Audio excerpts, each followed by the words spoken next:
Hello guys, welcome to Kollywood கோட்டை. இன்றைக்கி நம்ம கோட்டையில் என்ன வீடியோ பற்றி பார்க்க போகிறோன்னா, எஸ்டிஆர் சிம்பு சாரோட நெருப்பான வெயிட்டிங்கில் இருக்கும் அரசன் படத்தோட லேட்டஸ்ட் ஷூட்டிங் நிலவரம் என்ன மற்றும் படத்தை பற்றி நமக்கு தெரிந்த சில லேட்டஸ்ட் தகவல்களை பற்றியும் தான் இந்த வீடியோவில் நம்ம இன்னைக்கு பார்க்க போகிறோம். எஸ்டிஆர் பிளட்ஸ் எல்லாரும் சௌக்கியமா நண்பாஸ். தற்போது அரசனோட ஷூட்டிங் நிலவரம் என்னன்னு பார்த்தீங்கன்னா, படத்தோட ஃபர்ஸ்ட் ஷெட்யூல் சக்ஸஸ்ஃபுல்லாக கோவில்பட்டியில் கம்ப்ளீட் ஆயிருக்கு. அண்ட் மேலும் டைரக்டர் வெற்றிமாறன் அவர்கள் அடுத்த ஷெட்யூலில் கோவில்பட்டி அல்லது சென்னையில் தொடங்கலாமா அப்படின்ற தீவிர டிஸ்கஷனில் இருக்கிறாராம். ஏன்னா படத்தோட சில பெண்டிங் போர்ஷன்ஸ் இன்னும் கோவில்பட்டியில் பெண்டிங்கில் இருக்கு. ஸோ அதனால திரும்பவும் கோவில்பட்டியில் ஷூட்டிங் போகலாமா அல்லது சென்னையில் செட் அமைச்சிருக்கிற இடத்துல ஷூட்டிங் பண்ணலாமா அப்படின்னு ஒரு டிஸ்கஷன் பண்ணுறதாக லேட்டஸ்டாக தகவல்கள் வந்திருக்கு.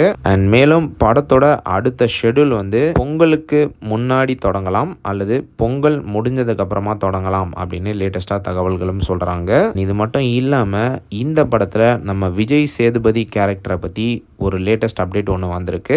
என்ன மேட்டர் அப்படின்னு பார்த்தீங்கன்னா, இந்த படத்தில் விஜய் சேதுபதி அவர்கள் ஃபுல் ஃப்ளெஜ்ட் வில்லனா நடிக்க போறது இல்லையா நண்பாஸ். அதுக்கு பதிலாக இந்த படத்துல கேமே ரோல்ல வர ஒரு பவர்ஃபுல் வில்லனா நடிக்கிறதாக லேட்டஸ்டா தகவல்களும் வந்திருக்கு. அண்ட் மேலும் இந்த படத்துல அவரோட ஷூட்டிங் வெறும் 10 நாளைக்கு மட்டும்தான் ஷூட் பண்ண போறாங்க அப்படின்னு லேட்டஸ்டா தகவல்கள் வந்திருக்கு. ஸோ எஸ்டிஆர் பிளட்ஸ் அடுத்த schedule before Pongal or after Pongal தொடங்கும். ஆனா எங்க தொடங்கும் அப்படின்றது வெற்றிமாறன் சார் டிசைட் பண்ணதுக்கு அப்புறமா தான் தெரிய வரும். ஸோ அவ்வளவுதான் நண்பாஸ். இதுதான் அரசன் படத்தை பற்றி நமக்கு தெரிந்த சில லேட்டஸ்ட் தகவல்கள். ஸோ நீங்கள் இந்த தகவல்களை பற்றி என்ன நினைக்கிறீங்க அப்படின்றத மறக்காமல் நம்மளோட கமெண்ட் பாக்ஸில் சொல்லுங்கள். STR fans.